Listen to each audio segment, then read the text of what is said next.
clasificación que utilizan el sistema comparativo. Entonces, ahora vamos a presentar el tema, yo les voy a compartir pantalla.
Disculpen, se me desconectó la computadora. Disculpen, disculpen, ahí voy a compartirles.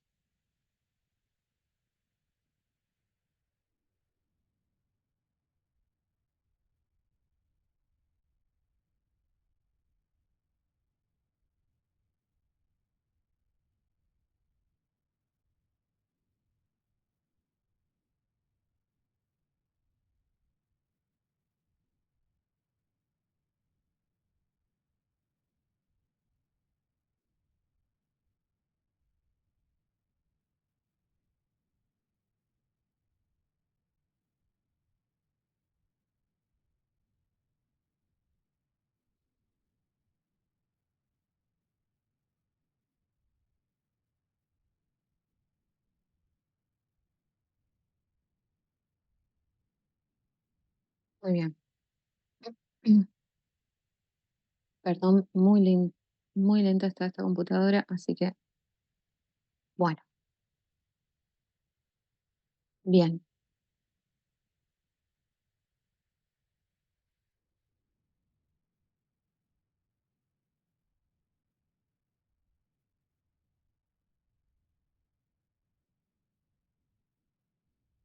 Muy bien. Como les decía, se puede ver bien.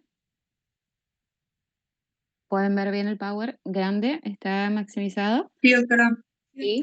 Bueno, muchas gracias. Bueno, como les decía, la keiloscopía representa una técnica muy importante de comparación. Nosotros, como odontólogos forenses, va a ser nuestra misión, nuestra labor, nuestra función, el poder hacer una comparación, un cotejo de las huellas labiales fundamentalmente, pero también de otros componentes que forman parte del sistema de los labios y que ya vamos a ver ahora, pero fundamentalmente eh, seguir hablando de las técnicas de identificación que forman parte de la estomatología y que tienen como base el cotejo y la comparación, ¿sí? Como método de identificación.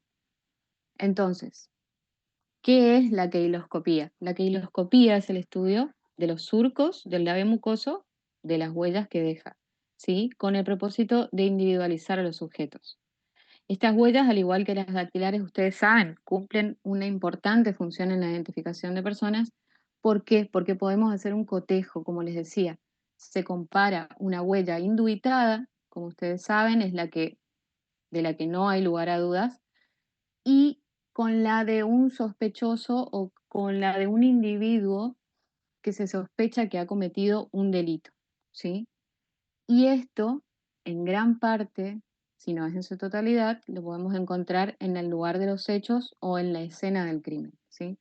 Entonces, ¿qué nos permite hacer el estudio de esta comparación?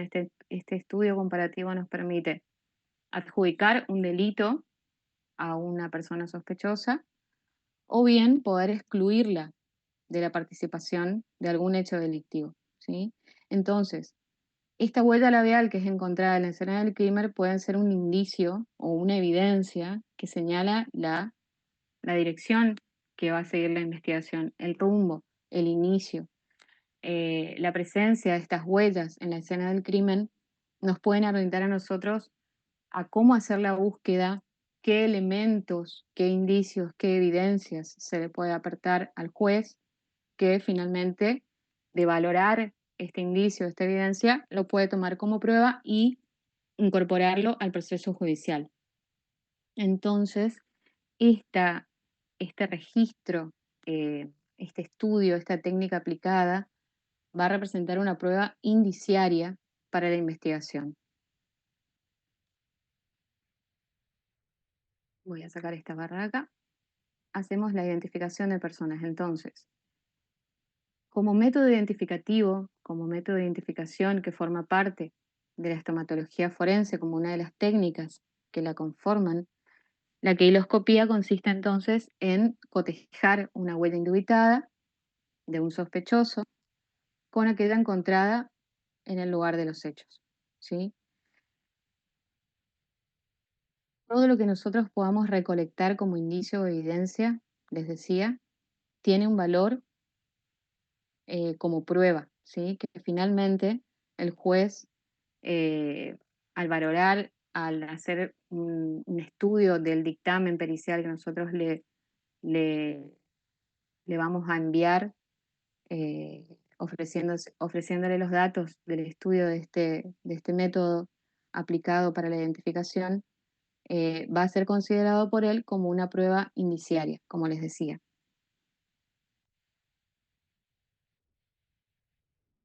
Pero primero tenemos que conocer o recordar, hacer un repaso de cómo está conformada la anatomía de la región labial, ¿sí? Son muchos los elementos, son diversos los elementos anatómicos que tenemos que considerar, que tenemos que tener en cuenta a la hora de hacer nuestro dictamen, a la hora de hacer un exhaustivo estudio, examen de la huella, por supuesto, de lo que vamos a ofrecer al juez como evidencia, pero también incorporando un marco teórico, eso es fundamental, eh, porque todo eso va a contar o va a ser tenido en cuenta como sustento científico a la hora de valorar la prueba que estamos presentando, ¿sí? Entonces es importante que sepamos cómo está constituida esta región anatómica de los labios,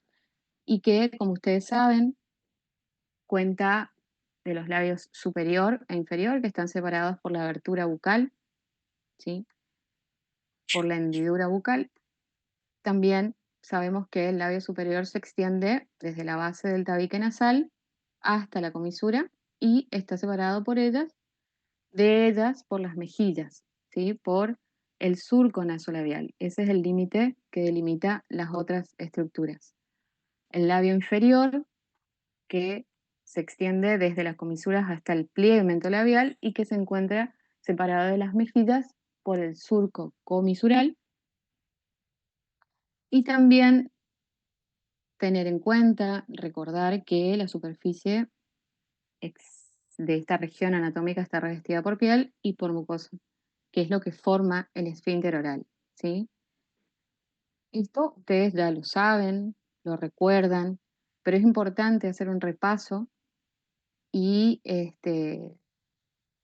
tener en cuenta que todas estas estructuras son de valor médico-legal a la hora de, como les decía, confeccionar nuestro dictamen y elevar eh, nuestro informe con esta evidencia.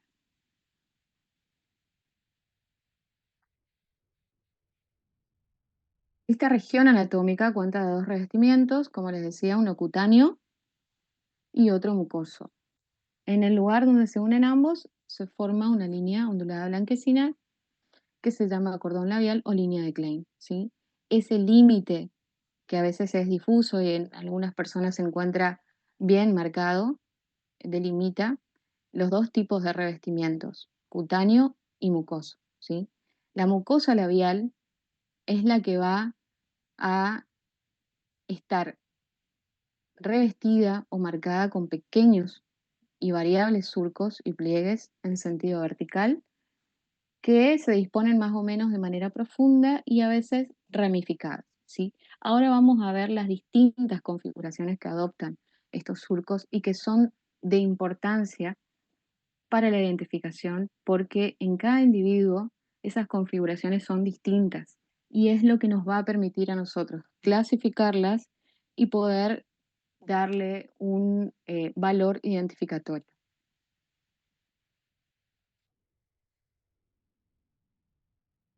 ¿Cuál es la importancia? Aparte de saber que estos surcos, excepto en todos los gemelos univitelinos, adquieren caracteres fenotípicos que no varían desde las primeras etapas de la vida intrauterina. Acuérdense que estos surcos se empiezan a formar a partir del cuarto o quinto mes de vida intrauterina y desde allí no se modifican más, permanecen invariables a lo largo de toda la vida. Y bueno, esto, ¿por qué es importante? Acá radica la importancia de las huellas labiales, porque al igual que las huellas dactilares y las arrugas palatinas, representan o adquieren las mismas características de importancia para la identificación.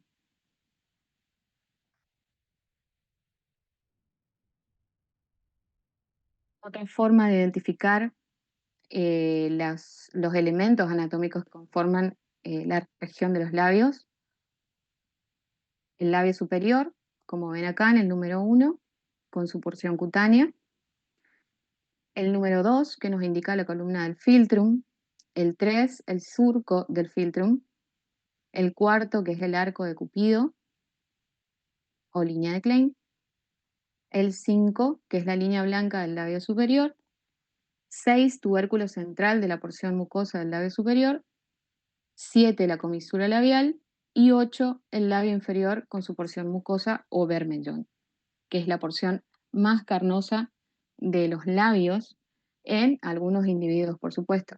Ahora vamos a ver las distintas configuraciones con respecto a el tamaño que adquieren según el grosor de los labios y también las distintas disposiciones de las comisuras Y por supuesto, por último, vamos a ver también la clasificación de las huellas labiales según su configuración.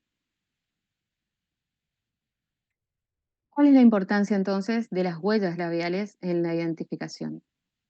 Acuérdense que, como veníamos viendo en criminalística, va a ser importante cuando el personal de investigación, el personal policial, los licenciados o peritos criminalísticos acuden al lugar del hecho o la escena del crimen, que este personal sea capacitado, esté capacitado, sea idóneo para la recolección de estas pruebas, de estas evidencias.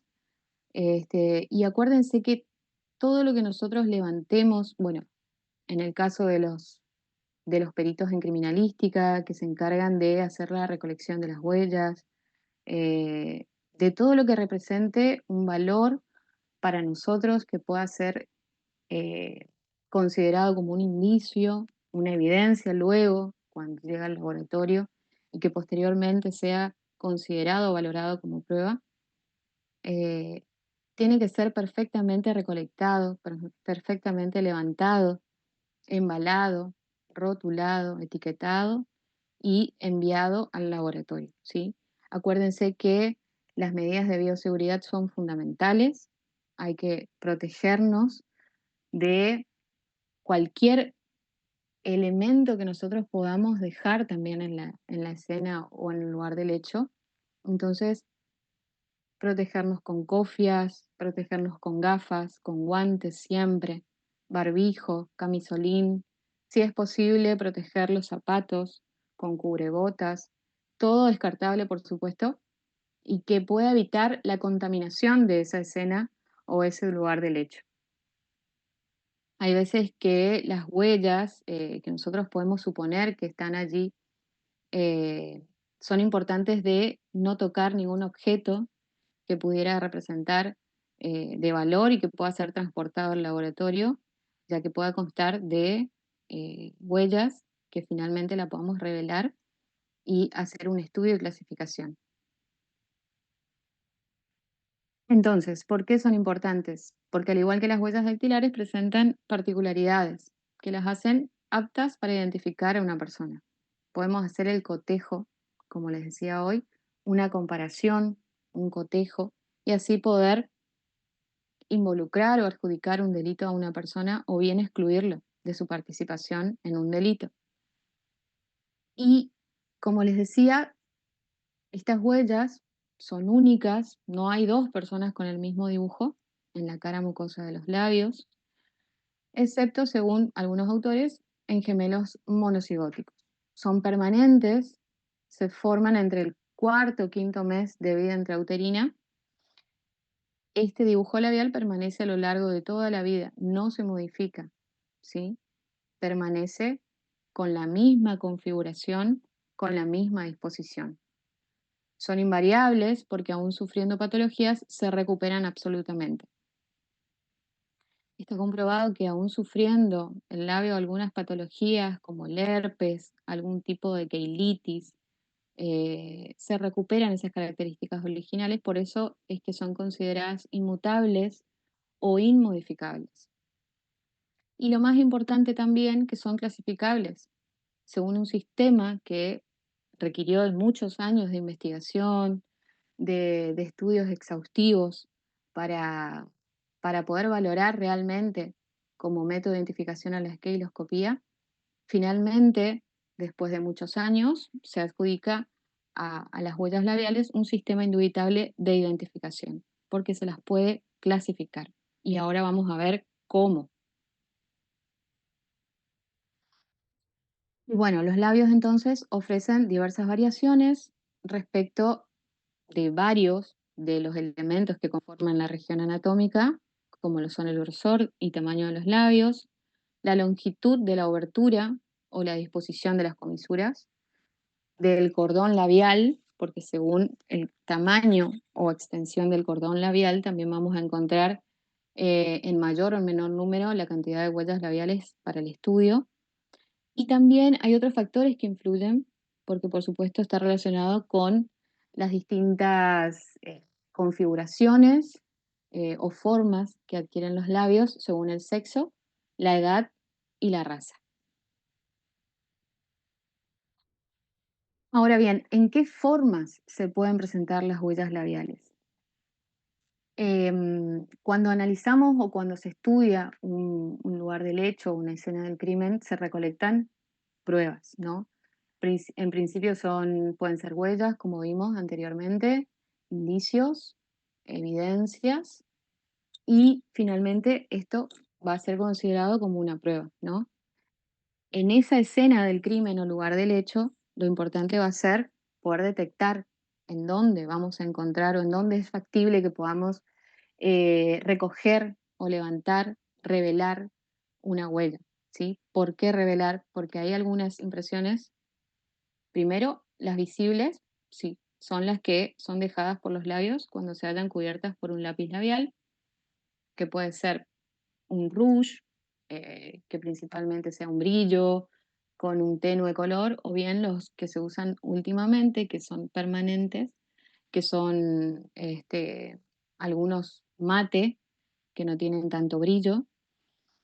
Y este rouge o esta tinta o este labial va a tomar contacto con alguna superficie y va a transmitir su característica sobre el mismo, ¿sí? Pudiendo observarse los surcos labiales y poder estudiarlos, ¿sí? De esa manera nosotros vamos a poder clasificar las huellas, ¿sí? En este tipo de impresiones que son visibles, ¿sí? La podemos ver a simple vista. Nosotros podemos recolectar de esa escena distintos elementos que puedan portar huellas, porque las vemos y son visibles, ¿sí? En este caso, solo se va a proceder a fotografiar la huella con una escala para ver su dimensión real y proceder después a hacer el estudio de keiloscópico, ¿no? En todas estas fotografías, acuérdense que es muy importante tener como un testigo, una escala que nos sirva a nosotros para que podamos dimensionar el tamaño de esa huella, la relación con el espacio, eh, realizando las fotografías con este testigo métrico, ¿sí? Así vamos a poder realmente dimensionar el tamaño con respecto al contexto, con respecto al elemento sobre el que se encuentre, para poder dimensionar bien su tamaño, ¿sí? Las impresiones latentes son las que podemos sospechar que se encuentran allí. Pueden ser vasos, colillas de cigarrillos, eh, sí, tazas, puede ser un vidrio, puede ser una puerta. eh, Al hacer el examen, esa inspección ocular que hacemos al principio cuando se entra en la escena, vamos a poder detectar, si hacemos un análisis minucioso y exhaustivo, qué superficies pudieran portar huellas que finalmente las podamos revelar, ¿sí? Estas impresiones latentes representan el depósito de una combinación de químicos, ¿sí? Que se exuda por los poros de la piel y se impregna sobre distintas superficies. Acuérdense que nosotros lo que vamos a revelar acá no es tanto una secreción sebácea como las huellas dactilares, sino una secreción salivar, ¿sí? Esta saliva, en gran parte, en un 90%, va a estar formada por agua, pero también contiene distintos elementos como aminoácidos, lípidos, proteínas, y también por el solo hecho de estar en la cavidad bucal va a contener células epiteliales. Y ahora vamos a ver que también es importante y que se podría hacer un estudio o un análisis de ADN con solo realizar un hisopado de estas huellas, ¿sí? Entonces, estas impresiones latentes son las que vamos a necesitar hacer patentes, ¿sí? Hacer visibles, poder revelarlas. Y esto es el producto de, como les decía hoy, la impresión de las eminencias labiales cuando los labios están cubiertos por saliva, ¿sí? Y las impresiones plásticas, que son las halladas sobre sustancias blandas, como un chocolate, puede ser alguna fruta, una manzana, puede ser también manteca, queso.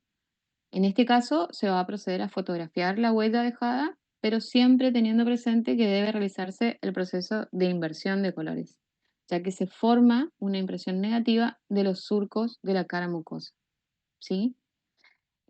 Para esto va a ser importante poder trabajar con materiales que nos ayuden a hacer un negativo de esa impresión, ¿sí?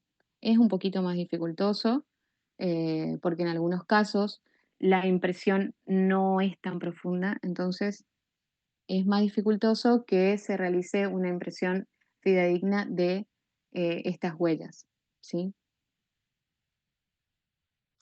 ¿Cuál es la técnica de identificación? Vamos a considerar acá, como les decía hoy, tres elementos que son muy importantes para el estudio de la queiloscopía. La queiloscopía es el estudio del grosor de los labios, las comisuras labiales y la huella labial, por supuesto. Con respecto al grosor de los labios, vamos a clasificarlos en delgados, medianos y gruesos, ¿sí? Según la raza, según los caracteres fenotípicos, como decíamos hoy, esta configuración del grosor de los labios va a ser variada y se va a poder clasificar en estos tres grandes tipos. Los labios delgados tienen características o son característicos de la raza blanca y en estos casos el surco subnasal y el labio cutáneo inferior suelen ser alargados, ¿sí? Como podemos ver más o menos en esta imagen. Hay labios que incluso son más delgados y con el paso del tiempo también los labios se van adelgazando mucho más. Los medianos, con la zona rosada más redondeada, en milímetros aproximados de 8 a 10, y es, por supuesto, el tipo más frecuente porque combina características de los labios delgados y de los labios gruesos. Y los labios gruesos o muy gruesos son bien abultados, como les decía hoy, son bien carnosos, bien voluminosos, con el cordón labial muy marcado. Por la eversión, justamente, es tan voluminoso que se produce una eversión del labio y son típicos de la raza negra. Hay algunas personas que no son de etnia negra, pero tienen labios gruesos igualmente y presentan estas características. A veces el labio superior es el más prominente, en distintas ocasiones el inferior. Y por supuesto que de la combinación de estos tres, como les decía hoy, puede ser que existan labios mixtos, ¿sí? Cuando uno de los labios es delgado y el otro es voluminoso. Generalmente se los adjudica a las razas orientales, pero tengo mis dudas. Entonces, este es uno de los elementos anatómicos a considerar para hacer el estudio de la queloscopía. También tenemos las comisuras labiales. Las comisuras, ustedes saben que constituyen la zona de unión lateral de los labios superior e inferior. Según eh, el paso del tiempo, las características de las personas, todo lo que tenga que ver con el fenotipo de la persona influye muchísimo en lo que es la configuración o la disposición de las comisuras. Y podemos tener tres tipos: las comisuras elevadas, las comisuras labiales abatidas y las comisuras horizontales. Según las comisuras, si estas quedan al mismo nivel, por debajo o por encima de la línea perpendicular al eje medio labial, tangente al tubérculo labial. Las comisuras también son un elemento anatómico de estudio para la queiloscopía. Y pasamos a la huella labial. Como les decía hoy, la queiloscopía, y para poder clasificar a las huellas labiales, requirió de muchos estudios de investigación, muchos estudios de comparación, en donde se analizaron distintos grupos de individuos, en donde la huella permanecía invariable con el paso del tiempo, con la afección de distintas patologías. Y entonces fueron distintos los autores que fueron desarrollando sistemas de clasificación, como por ejemplo el sistema Santos, el sistema de Suzuki y Tsuchihashi, Renault y Casacrat. El de Renault es el que adopta la cátedra porque es el sistema de clasificación más usado a nivel internacional por las comunidades internacionales de investigación y es quizás, bueno, el método que más se emplea debido a la facilidad para poder aplicar este tipo de clasificación. Es práctico, sencillo a la hora de hacer una anotación pericial y clasifica en 10 tipos fundamentales con una letra. Las del tipo A, que son líneas verticales completas. Las del tipo B, que son líneas verticales incompletas. Tipo C, líneas bifurcadas completas. Tipo D, líneas bifurcadas incompletas. Tipo E, líneas ramificadas completas. Tipo F, líneas ramificadas incompletas. Tipo G, líneas reticuladas. Tipo H, líneas en aspa o en X. Tipo I, líneas horizontales. Tipo J, línea de otras formas como elipse, triángulos, microsurcos, etc. Estas son las distintas configuraciones o formas que pueden adoptar las huellas labiales. Se pueden presentar de distintas eh, formas, pueden adquirir distintas configuraciones y la clasificación de Renat lo que hizo fue adjudicarle una letra a esas distintas formas, ¿sí? Para poder luego hacer una clasificación y que este método de identificación tenga el valor que tiene, ¿sí? Entonces acá vemos los ejemplos. Las líneas A entonces son verticales completas, líneas B, las de tipo B son líneas verticales incompletas, como ven acá. Las de tipo C son líneas bifurcadas completas. Ustedes ven que las líneas empiezan en el inicio del labio y terminan. ¿Me habló alguien?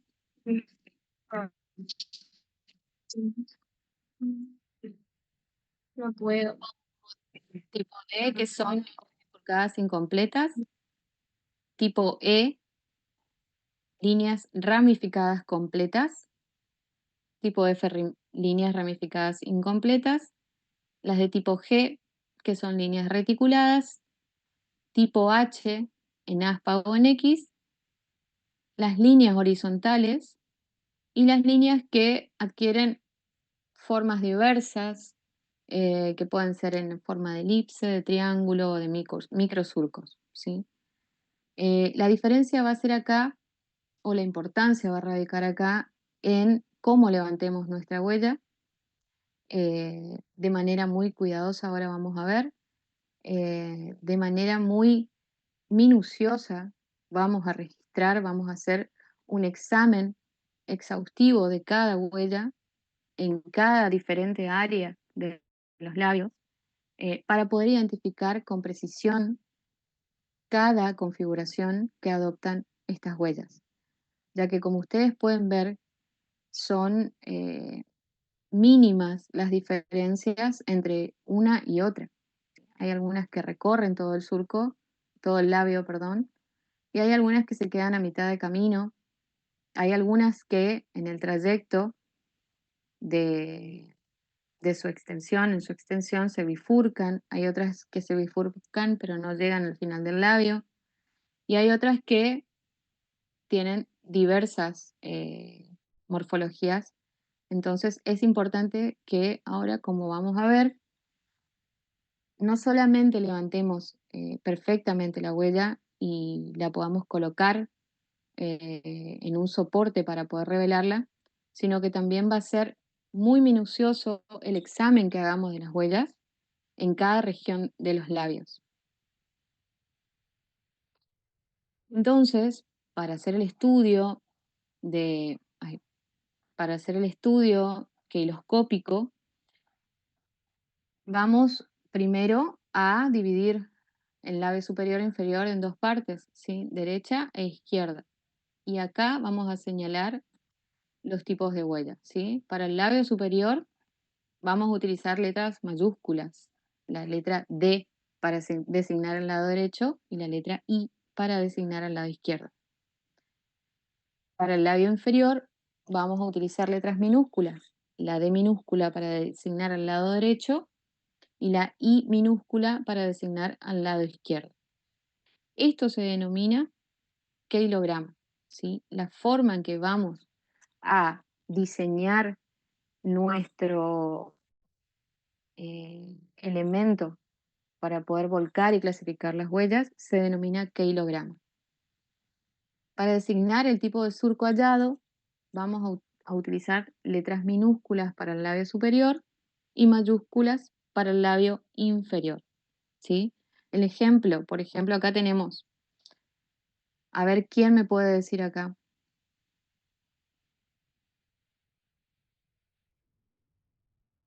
alguien que se anime a decirme cómo podemos leer este ejemplo.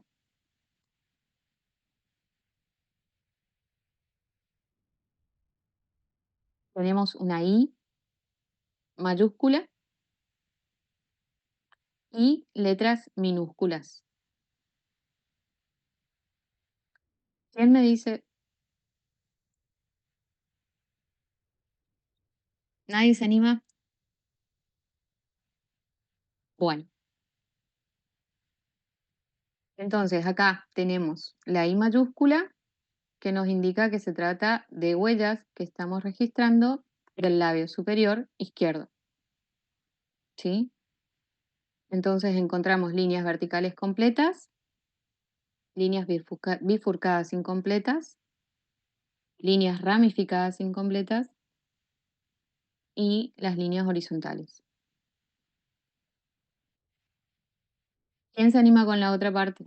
Miren que voy a ver Sanagua. Sanagua, Sí, doctora. ¿sí? ¿Te animás? ¿Se anima usted a decirme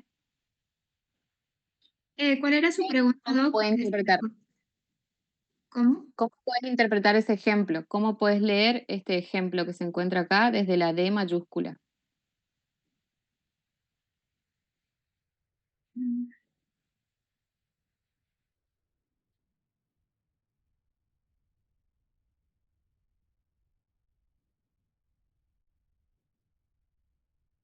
¿No?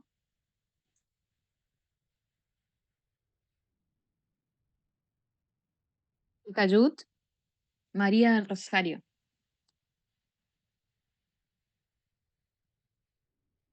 No, ya estoy. Sí, buenas tardes. Buenas tardes. Y la I mayúscula y la D mayúscula indican el lado, pero en cada una de las letras minúsculas, un tipo Ujú. de línea que no te podría decir una por una así. Bueno, no están con el material de estudio. Entonces, bueno, la D mayúscula entonces nos va a indicar que se trata de huellas que estamos registrando del labio superior, pero del lado derecho, ¿sí? Y por supuesto, las letras minúsculas nos van a indicar el tipo de huella labial que estamos registrando para ese lado del labio superior, ¿sí? En este caso, líneas verticales completas, líneas verticales incompletas, líneas ramificadas completas y etcétera, ¿sí? Esto es como una manera, un ejemplo para que ustedes vean cómo se registran las huellas dependiendo del labio y del sector del labio. De esa manera nosotros vamos a hacer el registro de las huellas para su estudio, ¿sí? Esto es muy importante que lo sepan, que lo entiendan, porque ahora al final de la clase les voy a pedir que para el práctico próximo, que es el número 5, lleven algunos elementos a la clase para poder hacer el práctico de keiloscopía, ¿sí? Esto después lo van a tener que hacer ustedes. Bien. Doc, una pregunta. Sí, ¿Y cuando se repiten las letras, qué significa, por ejemplo, acá cuando se repiten dos veces la E? desde la línea, la línea media hacia la comisura son las huellas que vamos viendo, ¿sí? Siempre teniendo en cuenta la línea media. Desde acá hacia las comisuras. Es cómo se registran las huellas que vamos viendo, ¿sí?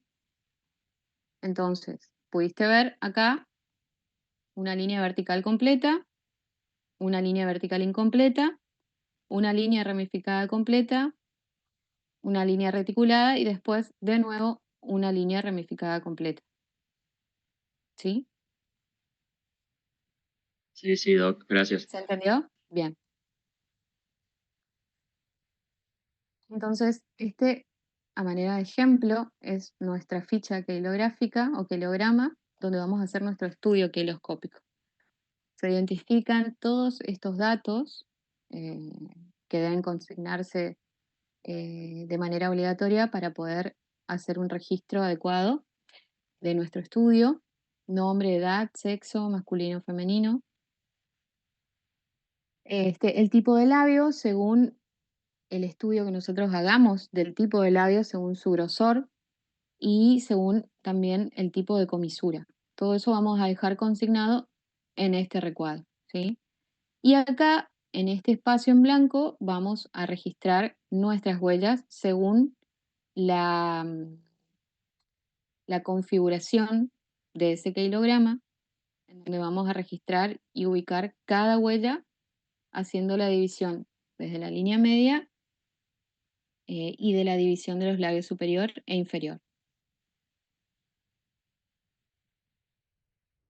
Actualmente existen software que hacen todo el estudio prácticamente de manera automática y van registrando también estas huellas para obtener un patrón keiloscópico, ¿sí? ¿Cómo hacemos el procedimiento para la toma de impresión labial? Esto, escuchen bien, ¿sí? Esto lo van a tener que hacer. Vamos a tomar una fotografía de la región labial con los labios en reposo en el plano frontal y con la cabeza orientada en el plano de Frankfurt, paralelo al piso, ¿sí? Vamos a medir primero el grosor de los labios con una regla milimetrada. Consignamos ese dato de valor. Luego, también consignamos la disposición de las comisuras labiales, como les decía hoy. En un apartado siempre registramos el tipo de labio y el tipo de comisura. Posteriormente vamos a limpiar bien los labios con una gasa estéril, ¿sí? Aplicamos un lápiz labial sobre la parte mucosa de los labios. Abrimos la boca y aplicamos con un solo movimiento o trazo en ambos labios, ¿sí? Con un solo movimiento o trazo en ambos labios. Eso es importante, de no repasar el labial o el rouge sobre los labios. Es una sola aplicación en un solo sentido. Luego se frota suavemente los labios para que el lápiz se impregne y se distribuya de manera uniforme. Por unos minutos dejamos secar a temperatura ambiente. Imprimimos una huella labial sobre papel para eliminar el exceso de ese rouge, cualquier exceso que pueda haber de rouge, si por error o por descuido volvimos a repasar la huella, el labial, sacamos el excedente y posteriormente doblamos una tira cuadrada de papel blanco de 10 por 10 y mantenemos entre los labios por unos segundos, de 10 a 15 segundos aproximadamente. Y posteriormente abrimos de manera muy lenta y retiramos el papel con mucho cuidado, cosa de evitar cualquier corrimiento de la tinta o del labial. Y otra técnica también es colocar una cinta adhesiva en los labios, presionamos suavemente de arriba hacia abajo y retiramos de la misma manera, de arriba hacia abajo. Luego esa huella que levantamos con esa cinta adhesiva la vamos a colocar sobre un soporte de papel blanco, ¿sí? Que no tenga porosidades, un papel liso y blanco, cosa de poder observar y examinar con lupa de manera muy detallada cada huella, cada elemento anatómico de valor para poder hacer nuestro estudio queloscópico. De esta manera vamos a estudiar cuidadosamente, como les decía, con una lupa para poder identificar los dibujos de los surcos y poder clasificarlos. Como les decía hoy, vamos a ir registrando desde la línea media hacia las comisuras las distintas huellas que vamos observando. Y vamos a ir adjudicándole una letra dependiendo de qué huella estamos observando. Por supuesto, en cada sector de los labios.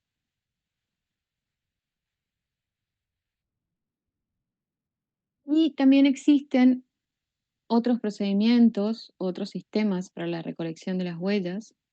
En la mayor parte de todos los sistemas de investigación, de todos los sistemas que se encargan de el análisis, el examen de la recolección de las huellas, todos los sistemas internacionales, policiales, se utilizan papeles especiales, así como recién decíamos, una cinta adhesiva de esas cintas PAC que se venden comercialmente. En estos sistemas de investigación se cuenta ya con papeles de celofán que son transparentes y que tienen la propiedad o la ventaja de que se adhieren o se adaptan muy bien a los labios. Y también este registro se efectúa mediante lápiz de labios realizando una impresión cuidadosa. ¿Sí? Vamos a utilizar un lápiz de labio y este papel celofán para hacer el levantamiento de esa huella labial. Se utiliza también en casos de huellas en vasos, papel, cigarrillos, como les decía hoy. Hay veces que podemos observar huellas labiales en ropas, en distintos accesorios que puedan encontrarse en la escena y que pueden hacerse patentes mediante el empleo de reveladores. También, así como en la dactiloscopía, en la keiloscopía, se pueden utilizar reveladores, tanto químicos o físicos, mecánicos o físicos y químicos. Este, estos, por supuesto, que fueron también clasificados y descritos por López Palafox, que encontró diferentes métodos de revelado.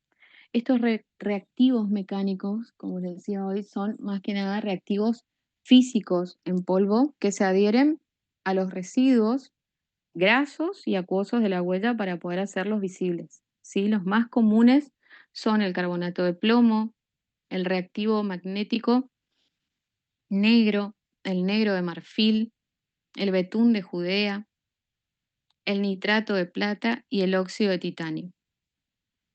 El negro de marfil es similar al grafito, es un polvo oscuro que se utiliza para superficies claras. El grafito es otro que se utiliza para superficies claras y se adhiere muy bien a la huella dejando un rastro negro.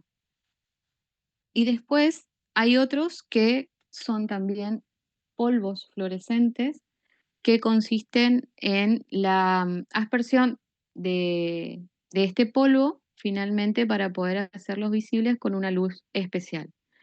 Pero, por ejemplo, el carbonato de plomo es un polvo blanco que también se utiliza mediante un pincel. Estos polvos generalmente se manipulan con elementos especiales como pinceles, brochas, y se pueden extender estos polvos sobre las superficies lisas, pulimentadas, metálicas o plásticas. El reactivo magnético negro es un producto que se presenta en forma de polvos finos metálicos que se aplican mediante un dispositivo, como les decía hoy, en forma de lápiz, pero que tiene un imán en la punta y eso permite que se extienda en la superficie de papel donde se queda impresa la huella labial. Y se utiliza, por supuesto, en huellas dactilares, como lo vimos, en estado latente, que se sitúan en superficies que no son metálicas, como puede ser un elemento poroso como lo es el papel, ¿sí? Y existen otros reactivos químicos como es el DFO. El DFO es un químico que reacciona con aminoácidos que se encuentran en la huella y se vuelve fluorescente con la luz azul-verde, lo que permite identificar la huella. Ese es uno de los más comunes y de uso más frecuente en el sistema de revelados de huellas latentes. También los lisocromos, que se denominan así a ciertos compuestos que tienen la capacidad o la particularidad de teñir las grasas.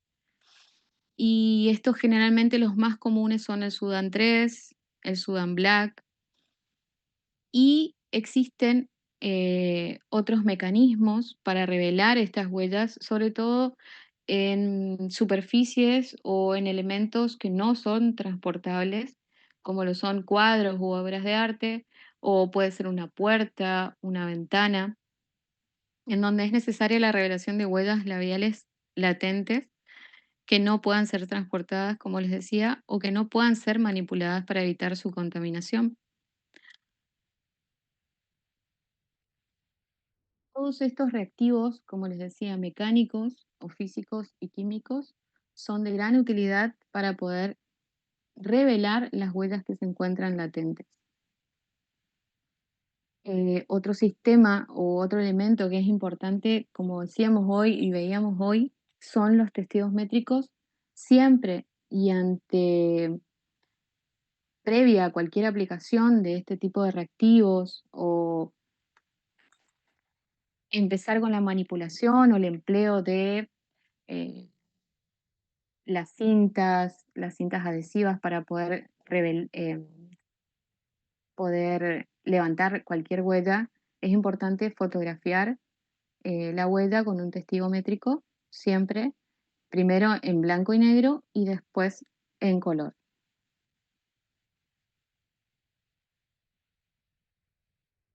Y bueno, las huellas o los surcos labiales son como huellas dactilares en los labios.